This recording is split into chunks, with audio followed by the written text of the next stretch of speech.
पैसा फेको तमाशा देखो असं आताचं राजकारण सुरू आहे। स्वार्थासाठी दुसरीकडे जाऊन आपल्या विरोधात बोलतात। आज पराभव पदरी पडला असला तरी उद्याचा दिवस आपला आहे। निष्ठावंत शिवसैनिकांमुळे आपण लढतोय अशा प्रकारचं वक्तव्य उद्धव बाळासाहेब ठाकरे यांनी केलेलं आहे। स्वार्थासाठी दुसरीकडे जाऊन आपल्या विरोधात बोलतात असं म्हणत आपल्या पक्षातून जे गेलेले आहेत आणि त्यांच्यावर टीका करतायत त्यांच्यासाठी उद्धव ठाकरेंनी हे वक्तव्य केलेलं आहे। निष्ठावान शिवसैनिकांमुळे आपण लढतोय असं म्हणत शिवसैनिकांचा उत्साह वाढवण्याचा प्रयत्न उद्धव ठाकरेंनी केलाय।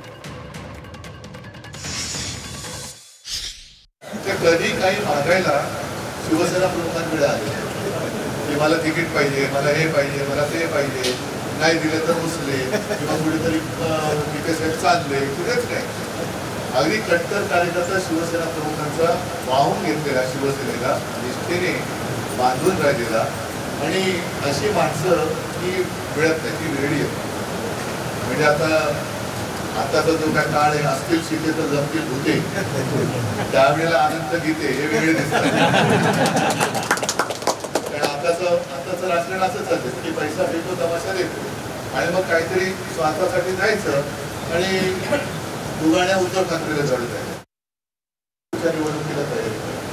कारण आपला हा महाड आपला बारीक किल्ला, रायगड जिल्हा हा आपला बारीक किल्ला, रायगडमध्ये सुद्धा आपण जिंकलेलो आहोत किंवा होतो। आपण आपला खासदार तिकडे राखला होता, काय म्हटलं तरी किती 3-4 आमदार तिकडे निवडून यायचे। ठीक आहे, वरखाली होत असतं, वरती गेलं म्हणून डोक्यात हवा जाऊ द्यायची नाही आणि खाली आलो म्हणून नैराश्याने ग्रासून जायचं।